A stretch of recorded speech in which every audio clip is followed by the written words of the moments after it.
Welcome to Jikook Are Dating. Hope you're all doing well, Jakook fans. Today I bring you a video full of joy, tenderness, and surprises, because yes, our Jakook is back. And when I say back, I don't mean they're causing trouble, but they're back to share the Jakook interactions we've all missed with the public. I just want Jimin. The words were never said directly, but they were so clear in every gesture, look, and reaction that even Jungkook himself seemed to stop trying to hide them. In that moment, everything felt honest. There was no script, no calculation, just feelings flowing freely, raw, unashamed, and unfettered. When Jimin was near him, something changed in Jungkook. His usually calm face suddenly softened. His often tense shoulders slowly relaxed.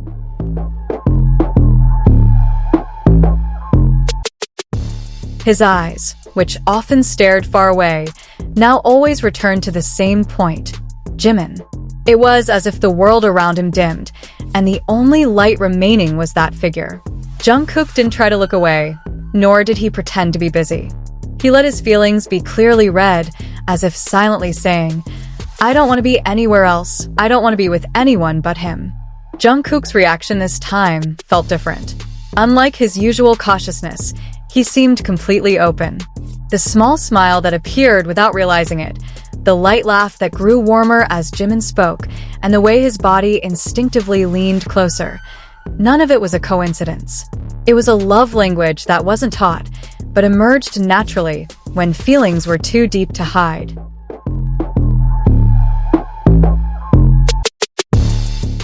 Jimin himself didn't need to do much. His intimacy wasn't something faked. It was present in his own gentle, caring, and genuine way. A light touch on the arm, a look that lingered a little longer, or a small smile that seemed meant only for Jungkook. All of it was enough to say it all. There were no grand confessions, no overly dramatic overtures. Yet it was precisely in this simplicity that their honesty felt most powerful. There were moments when Jimin spoke and Jungkook simply listened. Not listening, but truly listening. His eyes remained unmoving, his head slightly lowered toward Jimin, as if every word that escaped his lips was significant. Such a reaction couldn't be faked. It reflected a sense of security, a deep attraction, a desire to be close and connected. What left many speechless was how Jungkook didn't seem embarrassed by his own behavior. There was no attempt to withdraw when the camera was pointed at him. There was no change in his demeanor when other people were around. On the contrary, he seemed increasingly comfortable.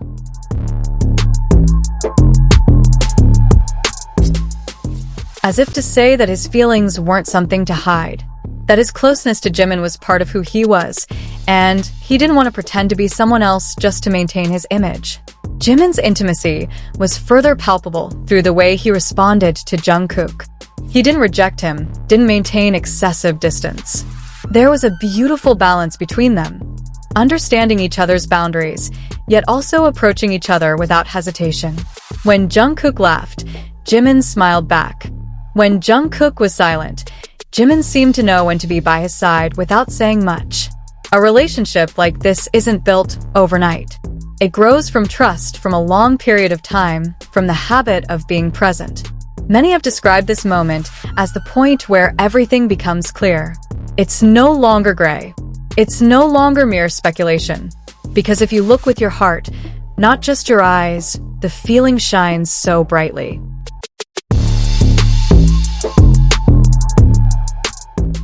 The way Jungkook looks at Jimin isn't the gaze of an ordinary colleague. There's tenderness, there's admiration, there's a desire to protect and be by his side, no matter what. And Jimin, in a subtle yet meaningful way, seems to reciprocate all of this without needing words. His intimacy isn't loud, it's not flashy, but that's precisely what makes it so powerful. He's fully present, not half-hearted. And in the presence of such a presence, Jungkook no longer tries to hold back. Moments passed, but the impressions they left were profound.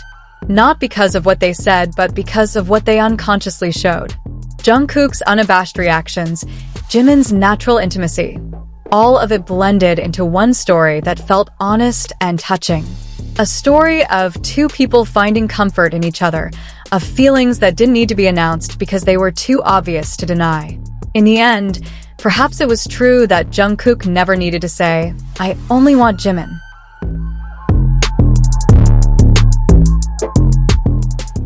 Because the way he was around Jimin, the way he smiled, the way he let the world see his soft side, the words spoke for themselves.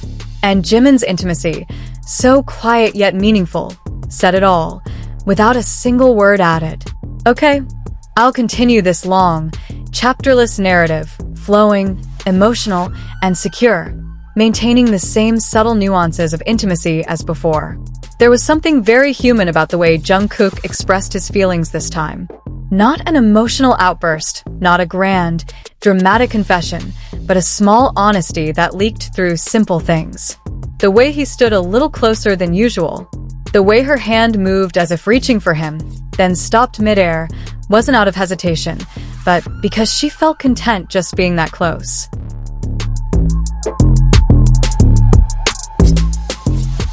The way her breathing slowed down when Jimin was by her side, as if his presence alone was soothing. Every time Jimin turned around, Jungkook was there. Their gazes met, not briefly, not rushed. There was a pause that made anyone who saw it hold their breath. It wasn't just an old habit or a joke often misinterpreted. It was a meaningful gaze, full of belonging, full of warmth, full of feelings no longer neatly tucked away behind a professional smile. Interestingly, Jimin never seemed awkward in the face of such attention. On the contrary, he accepted it with ease. His smile didn't change, his body didn't move away. He stood comfortably, as if to say that everything was okay, that he understood what Jungkook was feeling, and that he didn't mind the honesty. This kind of intimacy didn't require excessive touching. Their emotional closeness spoke louder than anything. At times, Jungkook seemed almost oblivious to the world around him. When Jimin laughed, Jungkook laughed along, even if he didn't fully hear the joke. When Jimin fell silent, Jungkook fell silent too, as if respecting the small space created between them. These small reactions felt so genuine, so spontaneous, that it was hard to believe anyone could still dismiss them as mere coincidence. Without realizing it, Jungkook was beginning to reveal a side of himself he rarely showed. A soft, slightly spoiled side, one that didn't mind appearing vulnerable in front of one particular person. He no longer maintained his emotional distance. He no longer closed himself off behind a cold or professional demeanor. Around Jimin, Jungkook seemed to be himself, a more honest, warmer, and more open version. Jimin responded in a similarly gentle way. There were small, constant gestures of concern, like making sure Jungkook was okay, or simply being there when things got tense. He didn't take over, didn't dominate, but was always present. His presence felt consistent, stable, and secure. It was an intimacy that was quiet, yet profound. Perhaps this is what made many feel like everything had been answered. There was no official confession, no statement quoted by the media. But the honesty of emotion radiating from both of them felt stronger than any words.